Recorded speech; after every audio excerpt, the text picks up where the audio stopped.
Hoje temos a presença do nosso Guga Noblar, Zoe Martínez, Paulinho Figueiredo, mas hoje também completam o time o cientista político Fernando Conrado, um dos homens que mais viaja este planeta, vai trazer as suas observações sempre muito pertinentes aqui pra gente, e o professor Marcelo Suano, que estava agora ao vivo no Jornal da Manhã. Tudo bem, professor? Muito bem-vindo, viu?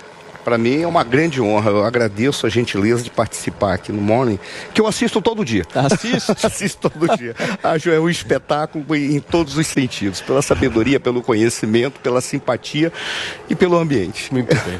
Professor, nós estamos acompanhando aí imagens, obviamente, históricas, né, de um processo que eu, pelo menos na minha geração, não lembro, não sei se a geração do Guga Noblar, que é uma outra fase da vida, viu isso, mas eu, pelo menos, nunca tinha visto uma cerimônia dessa, um protocolo desse, um detalhamento, né, absolutamente incrível, as pessoas participando, enfim. Eu queria entender um pouco do simbolismo disso daqui para frente. Isso é um ato que fortalece a atual monarquia? Olha, indo direto ao ponto, são duas considerações. Primeiro é o cerimonial. Todo país, todo governo, ele tem o seu cerimonial. Que o cerimonial é um conjunto de procedimentos em qualquer evento pelo qual você segue determinadas regras para garantir um certo protocolo, que são aquelas regras que definem o papel de cada um e qual é a hierarquia que existe entre aqueles que estão sendo contemplados naquele ambiente que é o evento, né? E regras de etiqueta, porque na realidade regras de etiqueta elas significam basicamente você estabelecer normas de convívio entre aquelas pessoas que ali estão. Esse é o primeiro ponto. Você encontra em qualquer lugar, né? Mas, no caso britânico, as tradições são muito fortes.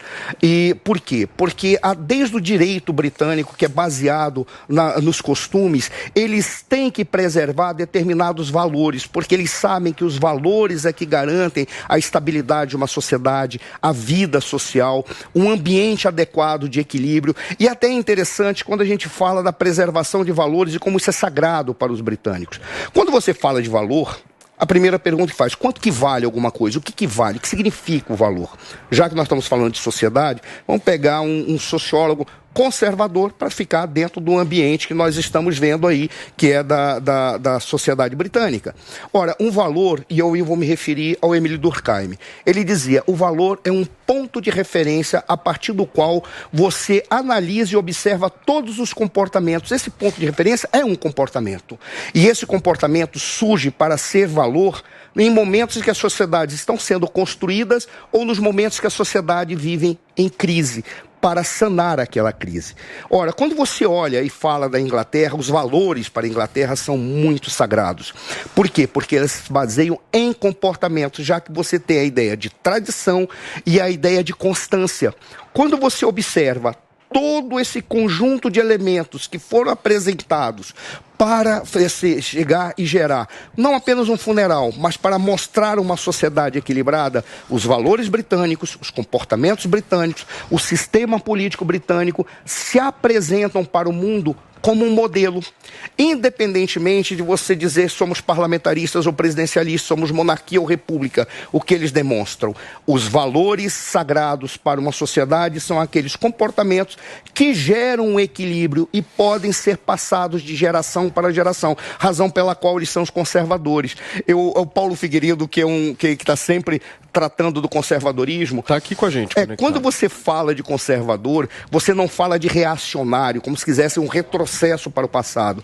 O conservador, dentro das linhas interpretativas, é aquele que acredita que o processo histórico tem que se dar sem rupturas revolucionárias, porque a revolução ela só acontece com a violência. Na realidade, o conservadorismo ele tenta trazer à tona a ideia de que a violência tem que ser excluída do processo social e do processo político. E aí nós vemos o modelo britânico. São conservadores, independentemente de haver partidos mais variados, não são apenas os dois, que tem lá o trabalhista e o conservador, não são apenas esses dois, mas independentemente disso, a sociedade britânica é conservadora. Basta que se veja os milhares de pessoas que estavam ali para apenas jogar uma rosa ou para cortejar a rainha da Inglaterra, que sempre estará presente, independentemente do seu falecimento. A rainha, são 70 anos, né, como monarca, mesmo conservadora, ela teve que encarar algumas mudanças, né, de aceitação social. Por exemplo, o divórcio, eu acho que é o mais emblemático, algo que não era aceito, sim, que não poderia fazer nem parte ali desse ciclo da monarquia, e que depois ela vem a aceitar, e hoje a gente tem o Charles, que é agora o rei, né, Charles III, que é casado com uma mulher que é divorciada, né? Algo que seria impensável, talvez, lá 70 anos atrás, quando a rainha assumiu seu trono. Outra tradição que ela rompeu foi a do primogênito homem ser sempre, né, o primeiro na linha sucessória. E com ela, independente do gênero, quem nascesse primeiro estaria à frente da linha sucessória. Então, assim, ela tem um lado, ela também valorizava mais as mulheres que trabalhavam com ela, pagava até 10% a mais para as mulheres do que para os homens. Então, foi durante a Margaret Thatcher, ou seja, com a rainha Elizabeth II ainda, que os ingleses passaram a aceitar também a união entre pessoas do mesmo sexo, né, que antes era contra, na lei, a lei proibia a união entre pessoas do mesmo sexo. Então ela tem também um lado bem progressista dentro dessa linha que você vê de conservadorismo britânico, de conservar pelo menos o sistema, mas dentro desse sistema ela progrediu, ela fez o sistema progredir. Posso fazer um comentário interessante, foi bom você ter falado isso e a Paula ter trazido esse elemento dessa adaptação, porque sempre existe não a adaptação, mas o respeito ao espírito do tempo e ao espírito do povo que se transforma.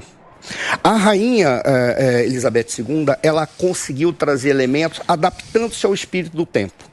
E ela conseguiu, a sua grandeza maior foi, ela não fazia política da baixa política, e baixo aqui não é baixo nível, é a baixa política, é a política do dia a dia. Colocar baixa e alta não no sentido de que superioridade, talvez seja, mas não dizendo que a baixa política do dia a dia, resolver problemas de imposto, resolver problemas de saneamento, isso não cabia a ela. Ela estava num outro nível de política, que era preservar as relações entre aqueles, entre aspas, poderes ou funções de Estado. Ela praticamente era uma mediadora. Ela se adaptou, é fantástico como ela foi se adaptando à medida que novas situações foram surgindo. Olha que coisa curiosa. Foi ela que solicitou que a rainha se tornasse rainha consorte, a Camila Parker Bowles. Por quê? Porque até então ela era uma personalidade, não diria malquista, mas ela era uma personalidade... Uma história mais polêmica, uma história mais polêmica. Que envolvia uma traição, enfim. Exato. E aí isso era um terreno perigoso ali. Mas olha que interessante, ela se torna rainha por algo parecido que aconteceu com o seu pai, não com o seu pai prometido, mas com o seu tio, Eduardo VIII. Ele quis casar com uma divorciada americana. Olha que coisa curiosa, se isso não tivesse acontecido, se ele não tivesse abdicado, que rei não renuncia, abdica, se ele não tivesse abdicado, seu pai, o Jorge VI, não teria assumido o trono.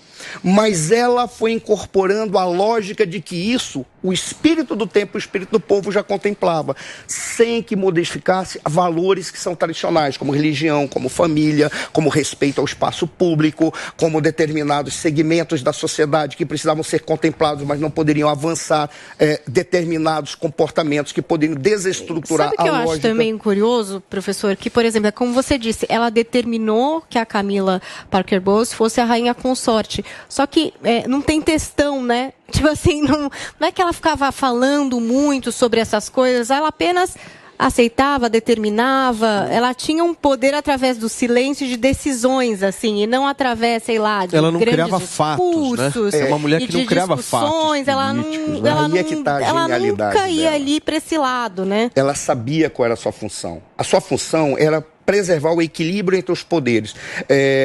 O Mota fez um comentário que eu achei fabuloso, que no caso da Inglaterra, está tudo reunido no parlamento.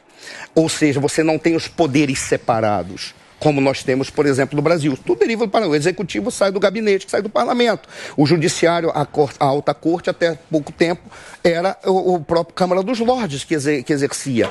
Mas, independentemente de você ter separado como instituições à parte, você tinha funções diferentes. E isso é que era o genial. Essas funções significavam aquilo que a gente entende como separação dos poderes. Executivo, legislativo e judiciário. Onde que ela entra? No equilíbrio entre esses poderes. Por quê? Porque ela tinha poder concreto, sim. Ela poderia dissolver o parlamento.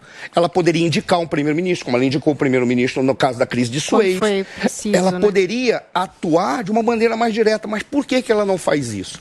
Porque se ela representa toda a sociedade inglesa, toda a sociedade britânica, toda a sociedade do Reino Unido, que são três coisas distintas, ela não pode tomar partido, porque ao fazer ela pode colocar a sociedade em conflito. Professor, deixa eu trazer aqui para a nossa conversa a nossa cubaninha. Temos Paulo Figueiredo também, Fernando Conrado. Cubaninha, fica à vontade para fazer seu destaque aí. Se quiser perguntar para o professor Marcelo Suano, ele está à sua disposição.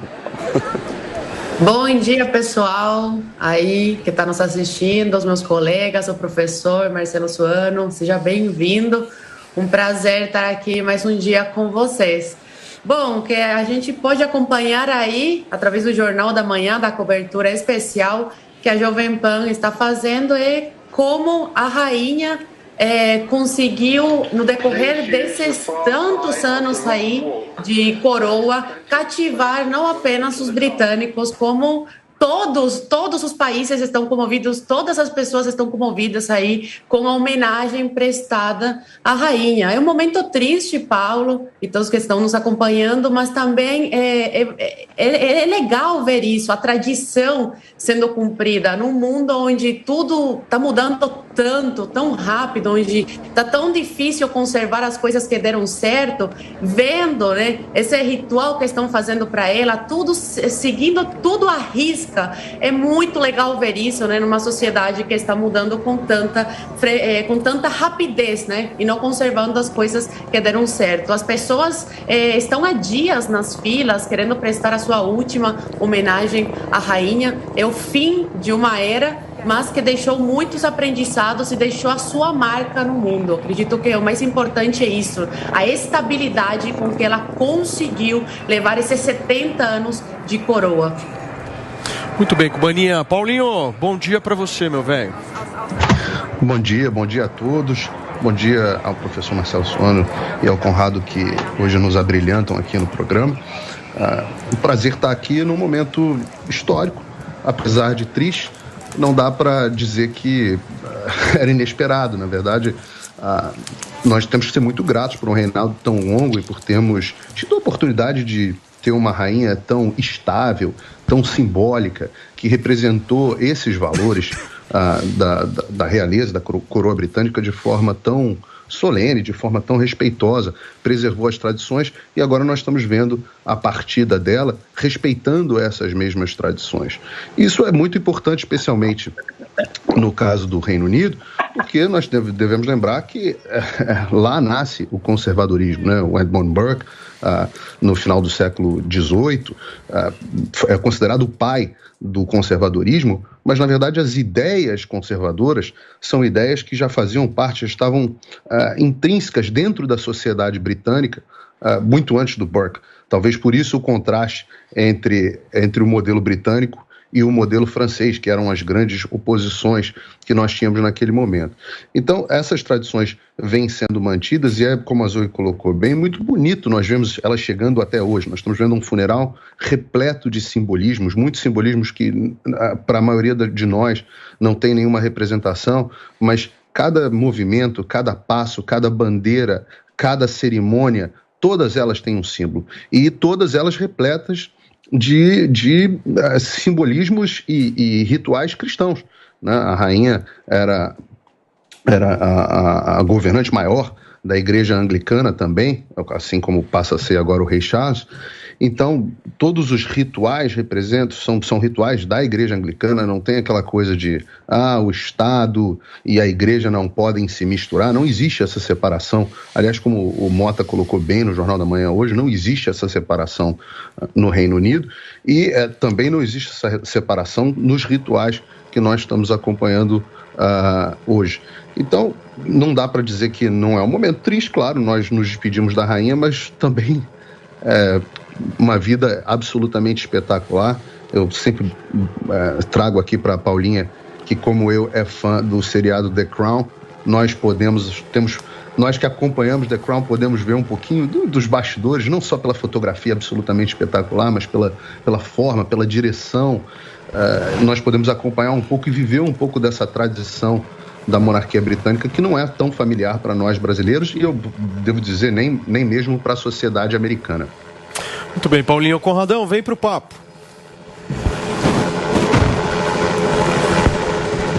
Temos o nosso Fernando Conrado conectado? Acredito que não, né?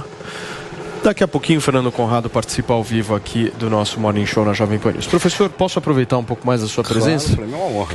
Questões políticas, tá? Envolvendo monarquia. Eu quero um pouco da sua visão. A monarquia, ao longo do tempo, ela veio perdendo um pouco de apoio popular. Hoje é ampla maioria no Reino Unido, mas representa os seus 60 e poucos % aí de aprovação. O Rei Charles é um homem de mais de 70 anos de idade. Seu filho, Príncipe William, que é o seu sucessor natural, tem algo em torno de 40 anos, se eu não estou enganado. Ou seja, nós estamos falando aí de uma diferença de 30 anos, o que é uma geração completa. Como é que o senhor acha que o Rei Charles vai preparar a monarquia para entregá-la ao Príncipe William? Ou seja, qual que é a ligação que ele vai fazer com essa geração, que naturalmente é uma outra geração, diferente da mãe, mas ao mesmo tempo é uma geração que ela é a linha de ligação com essa próxima, justamente comandada aí, vai ser comandada pelo Príncipe William. Como é que o senhor enxerga isso? Ele sustenta esse apoio? É interessantíssima a questão. E eu fui um pouco ousado no dia do falecimento da rainha, porque com a ascensão do Charles III. Como todos sabem, rei morto, rei posto. O que interessa é a linha de estabilidade que a monarquia representa no Reino Unido, especial na Inglaterra. Tem uma linha de estabilidade. Mas qual é a questão do Príncipe Charles? Tá? A minha ousadia naquele dia foi quando eu disse: eu torço para que ele entre para a história como Rei Charles III, o sábio. Em que seria a sabedoria? Enquanto príncipe, ele foi alguém muito ligado e fez muito ativismo por causas ambientais, ativismo em vários outros segmentos da política e da sociedade. E esse ativismo pode parecer interessante enquanto ele é príncipe, mas enquanto ele é rei, não. Onde que estaria a sabedoria? Saber que ele, assumindo o trono, com 73 anos, ele já assume, não idoso, não vamos colocar assim, mas já com prazo de validade muito curto. E a sabedoria dele seria se ele conseguisse manter o comportamento da sua mãe e preparar o caminho para o William. Muita gente fala dessa questão dos custos, né, de quanto se gasta com a monarquia, que é isso que é um principal ponto de crítica de muitos, né, dizer que, por exemplo, o Estado financia a monarquia de alguma forma, ali pagando pela segurança, tem um imposto que volta para a monarquia também. Então, muita gente também dizendo que o Charles, se fizer um movimento para mostrar essa monarquia mais enxuta, e isso até através de ritos, por exemplo, a coroação dele, né, que vai ter um período de luto, e depois uma coroação, se for mais simples, se for menos ostentação, digamos assim, que isso já seriam algumas provas de que ele vai pensar nesse sentido e que isso talvez mande uma mensagem positiva até para os críticos, não sei. A primeira questão seria fazer uma relação de custo e benefício. Em termos de turismo, a monarquia atrai milhões de libras.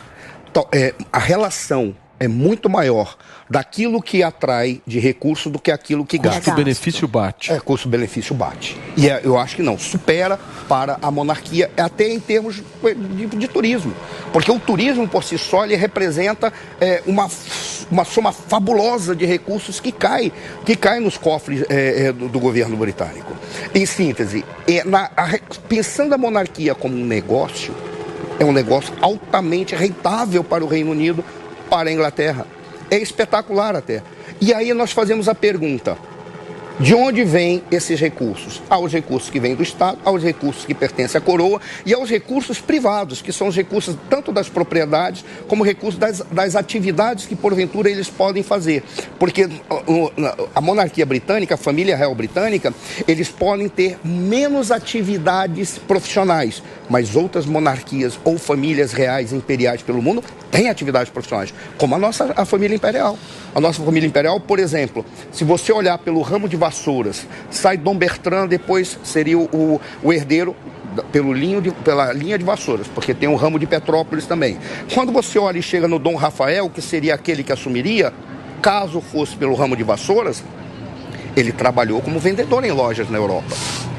Quando você pega pelo ramo de Petrópolis, que tem Sua Alteza Imperial, Dom Pedro Carlos de Orleans Bragança, que é um dos homens mais gentis e simples que eu conheci na minha vida, tive a oportunidade de conhecer. Todos eles têm as suas atividades. Ou seja, existe uma forma individual de ter os recursos, mas tem aquilo que é custeado pelo Estado. Por quê? Porque ele é a família imperial, a família real, é um ativo. E eles são tem um fundo, né, que eles chamam, acho que de fundo fundo monárquico, enfim. Na Inglaterra, você está falando assim? É um fundo justamente para recolher. E uma boa parte do dinheiro também vem dos aluguéis, dos imóveis, que eles têm milhares de imóveis alugados. E só uma curiosidade, por exemplo, ela gasta muito com cavalo, né? Ela gostava muito de gastar com cavalo. Ela gastava cerca de 600 mil libras. O telefone particular dela, o telefone privado dela só tinha 2 números. Quais? Que era o da princesa Anne e do gerente de cavalos de corrida. Mas para você ver como ele se sustenta, né? Como ela conseguia se sustentar. Ela gastava cerca de 600 mil por ano para manter os cavalos, mas ela ganhou em premiação com esses cavalos, que ganharam mais de 450 corridas, 7 milhões de libras, o que já dá 11 anos aí de sustento desses cavalos. Então ela se garantia. É nítido, pelas imagens que nós vimos no final de semana, até do príncipe William bem ao lado do rei Charles III, em vários compromissos, que ele já começou a ser preparado, né? Isso é visível. Eles são preparados desde que nascem, aí é que está a grande estabilidade.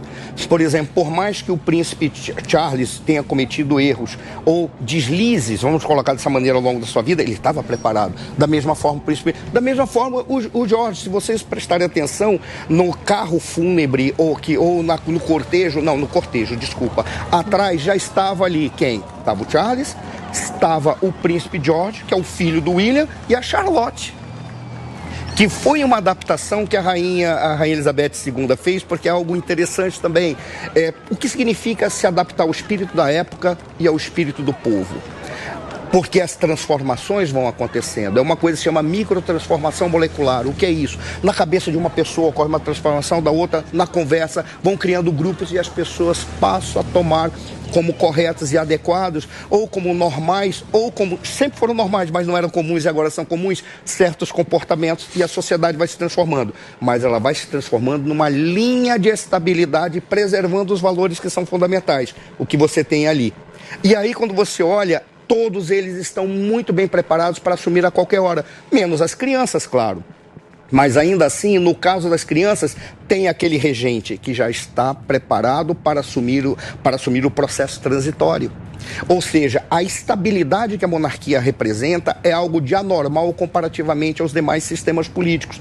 Mesmo porque, quando se fala de monarquia, não se pode atribuir à monarquia a ideia de antidemocracia. Democracia é regime político.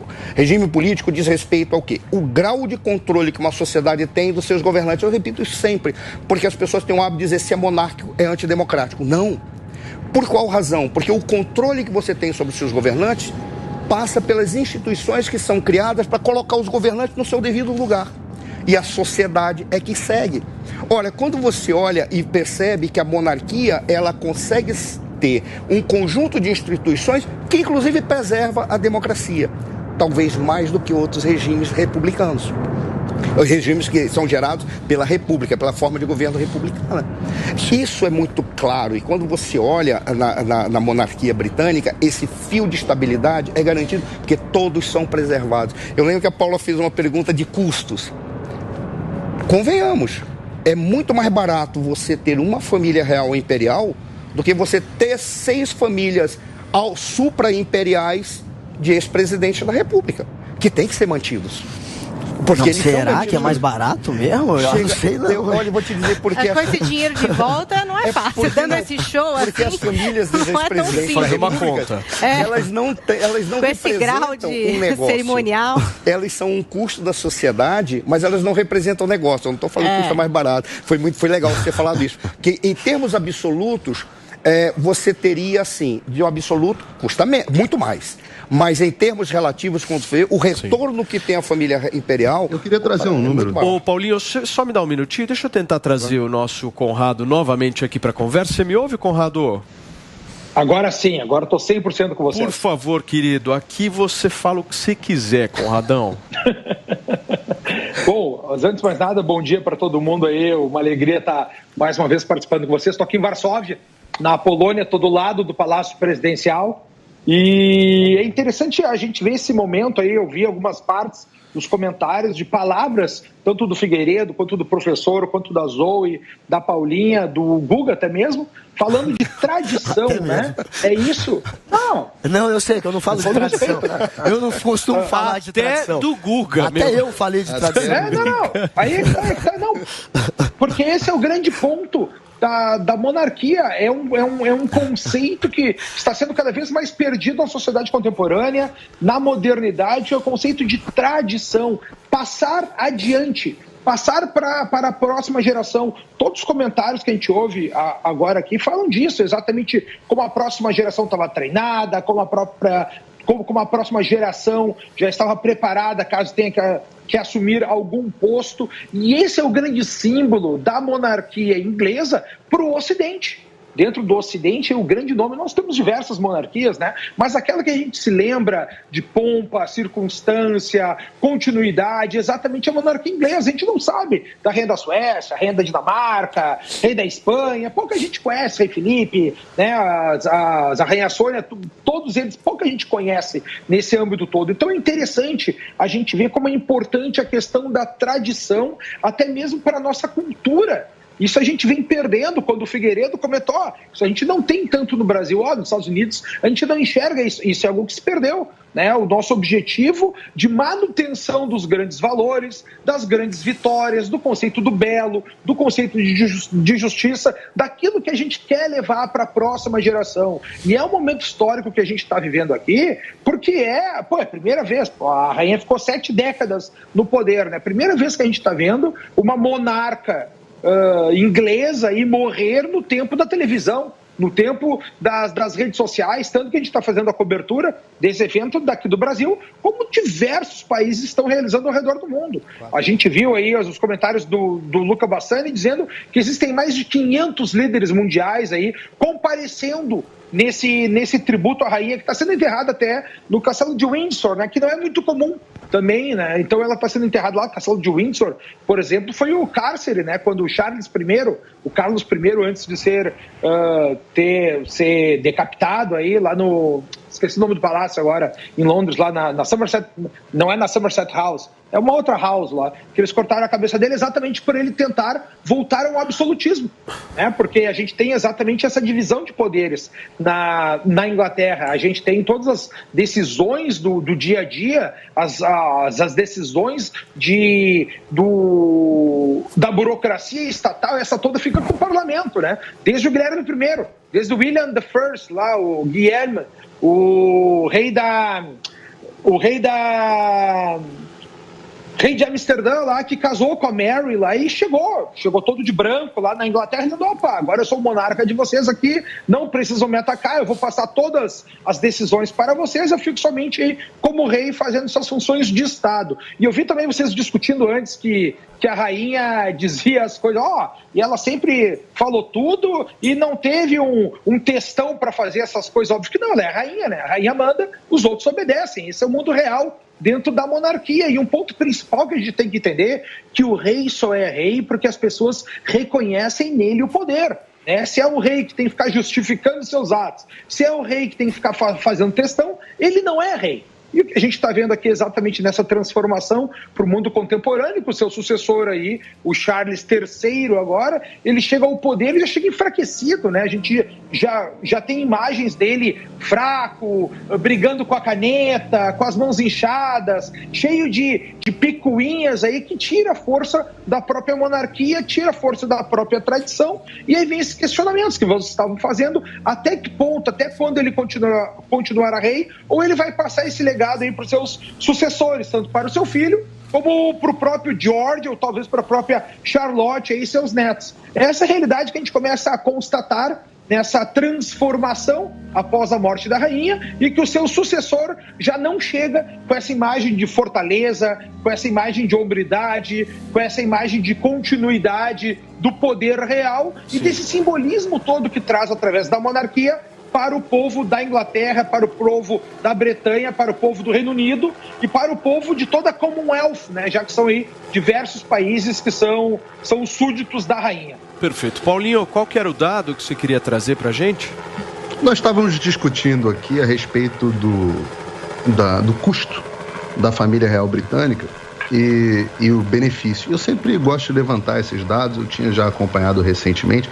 Geralmente, os levantamentos mostram que eles arrecadam mais, como o professor colocou bem, eles arrecadam mais para o Reino Unido do que custam. Mas o custo efetivo aos contribuintes no ano passado, né, sem contar esses benefícios provenientes do turismo ou das tradições, etc., os custos foram de 102 milhões de libras, que traduzidos para reais dá 614 milhões de reais por ano aos contribuintes. Esse é o custo da monarquia britânica ao contribuinte britânico. Agora, eu também levantei o custo dos ex-presidentes do Brasil. É até uma história curiosa, porque eu representei durante muitos anos uma parte desses custos, como parte da família de um ex-presidente. Os custos eram muito menores à época, porque os benefícios foram sendo aumentados ao longo dos anos, mas totalizam 3 milhões de reais mais ou menos por ano por presidente, né? Se nós temos 6 presidentes, nós temos alguma coisa perto de 20 milhões de reais por ano de custo de ex-presidente contra os 620 da família real. Agora, quando você pensa em todos aqueles palácios espetaculares, né? No ano passado, desse custo ao contribuinte, metade foram obras de manutenção e de aprimoramento do Palácio de Buckingham, né? Que não é simplesmente uma casa da rainha, é um monumento e um marco para toda a humanidade. Se você pensar em todos aqueles palácios lindos, todo aquele custo da realeza, os cavalos da rainha, tudo mais, custam 614 milhões de reais. Eu queria fazer uma reflexão que o orçamento do Supremo Tribunal Federal para o ano que vem é com direito a aumento de 18% para o salário dos magistrados, é de 850 milhões de reais. Ou seja, o nosso Supremo Tribunal Federal custa muito, mas muito mais do que toda a realeza britânica. Então nós devemos pensar aqui quem são os nossos reis e quais são os benefícios que esses reis trazem para a nossa sociedade. Muito bem, Paulinho. Vamos para Londres agora conversar um pouquinho com o nosso correspondente Luca Bassani, que já está preparado, conectado e com uma belíssima imagem. Vinícius Moura, coloca o nosso Luca Bassani aqui, porque o enquadramento de Luca Bassani e Paulinha Carvalho é um show, meu. Ele está bem em frente ao parlamento inglês, em frente ao Big Ben. Imagem linda, Luca, bom dia. Bom dia, Paulo, todos que acompanham o Morning. Realmente, imagem bonita, o dia está bonito aqui e milhares de pessoas nas ruas de Londres acompanharam o funeral da Rainha Elizabeth, né? Pelo menos o trajeto, lembrando que o funeral foi restrito aos convidados, aos chefes de Estado e governo que compareceram, cerca de 2.200 pessoas, uma cerimônia que demorou pouco mais de 1 hora, com a presença também do presidente brasileiro, o presidente Joe Biden dos Estados Unidos, o presidente francês e tantos outros monarcas da realeza europeia.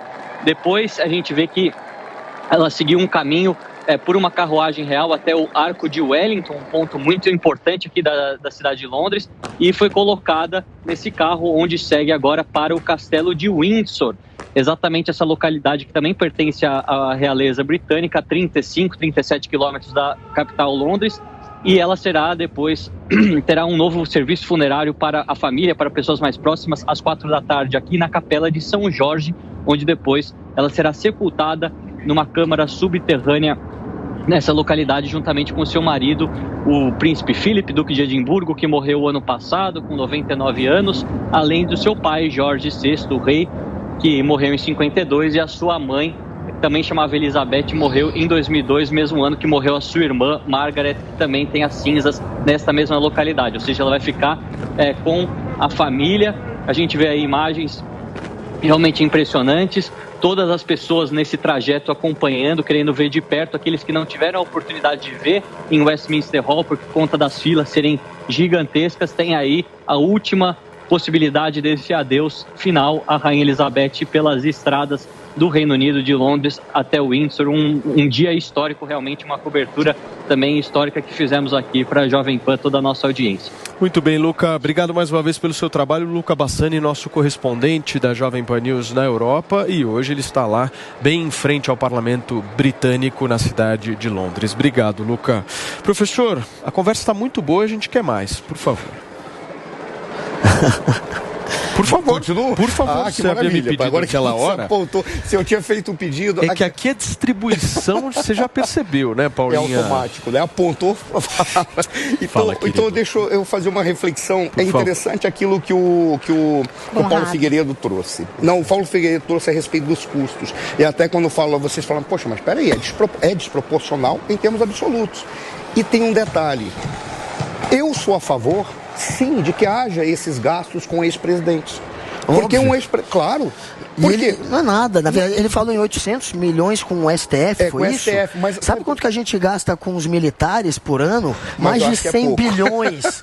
Sabe quanto que... E mais de 83% desse dinheiro é só para pagar salário. Ou seja, a gente gasta 90 bilhões. O cara achar que gastar 800 milhões... Tem quantos ministros tem no STF, hein? Achar que isso é muito é ridículo. Deixa eu voltar para Londres, meus amores. Pelo amor de Deus, a gente gasta 100 bilhões com militar. Fala assim. Mas vai lá. Fala, professor. Não, a questão é a seguinte. Por que eu sou a favor? Porque não existe esse presidente da República. Inclusive, na questão do problema de tratamento, é sempre presidente. Porque ele é presidente de um período ou outro. É um título que ele recebe. E essa personalidade, ele representa uma instituição. Por isso, os gastos com eles, não apenas, e com a sua família, não apenas são necessários, como são justificáveis. A grande questão é, quando você olha a monarquia como um negócio e olha a instituição presidencial como um negócio, a instituição presidencial, ela significa custos. Já a instituição monarquia representa investimento. Essa é a relação. Por mais que os gastos sejam muito grandes, os retornos são desproporcionais comparativamente. Essa é a questão. Aí a pergunta que se faz é, talvez a grande questão seja, qual tipo de sistema político seria adequado para que haja menos gastos e mais retornos? Talvez a gente precise rever o nosso sistema político. Talvez a gente não precise de um presidente, talvez nós temos que rever isso, para saber quais são os custos necessários sem que a nossa sociedade corra risco na nossa democracia e no nosso Estado democrático de direito. Só vou fazer uma consideração quando você trouxe a questão dos militares e a questão comparativamente com o Supremo, com o STF. O nosso STF, da minha perspectiva, ele está configurado de uma maneira errada, desde a indicação até a forma como é feita a sabatina.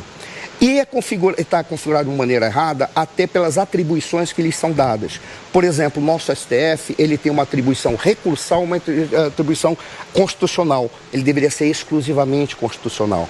Quando nós criamos esse sistema político, que veio com a Constituição de 88, nós tivemos um lado espetacular da Constituição, que foi o estabelecimento do Estado Democrático de Direito com princípios e direitos fundamentais que não podem ser mudados. Mas o nosso sistema político criou armadilhas internas.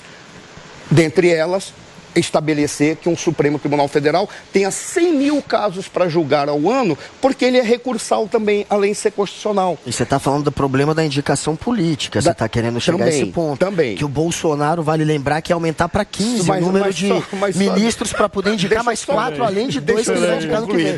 Já que você está indo para esse ponto, bom ponto. O Bolsonaro quer aparelhar o STF. Posso te pedir uma coisa? É que este programa aqui ele é muito peculiar. Dependendo, né, ele vai para cada lugar, que daqui a pouco a gente está no Capitólio, quando de repente... Deixa eu falar uma coisa. Professor, eu tive que interrompê-lo, 1000 perdões, mas o Guga Noblar, ele já começou a cutucá-lo de alguma forma. Eu percebi isso no bloco anterior. E eu vou te dar todo o tempo do mundo para que você possa cutucá-lo também. Tá bom, então só para concluir, quando eu estava falando da questão, essas armadilhas que foram criadas dentro do nosso sistema político produziram não a lógica de um sistema de pesos e contrapesos entre os poderes do Estado.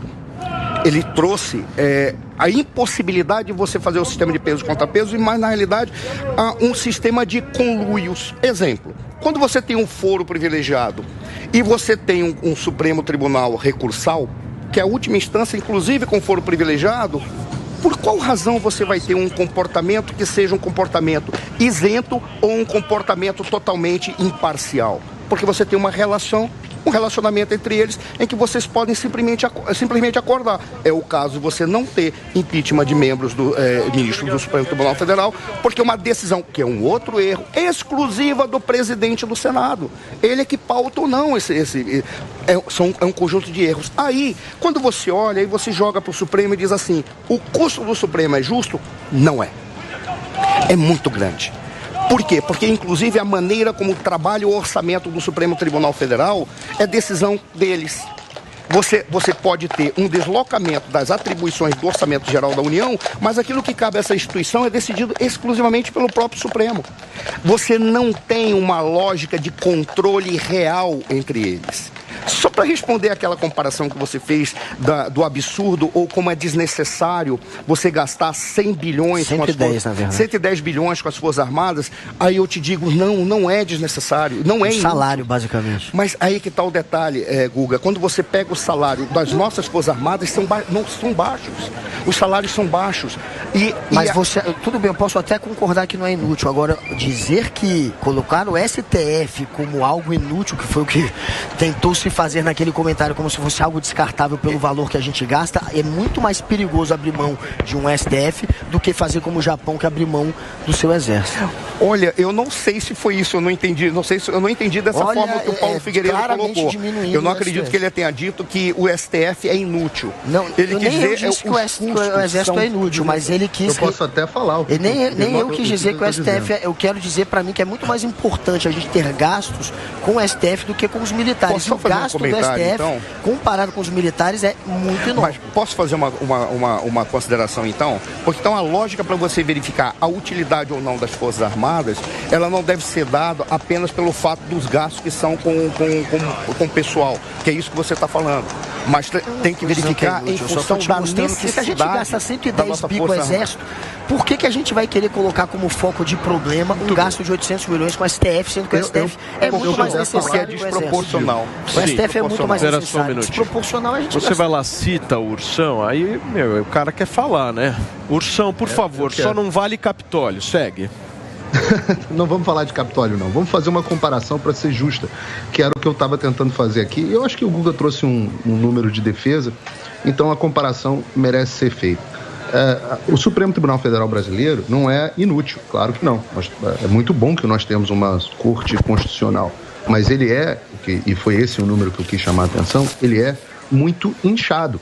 Quando nós levantamos, por exemplo, o custo da Suprema Corte Americana, a Suprema Corte Americana custa, por ano, algo como 450 milhões de reais, quase a metade do custo da Suprema Corte Brasileira.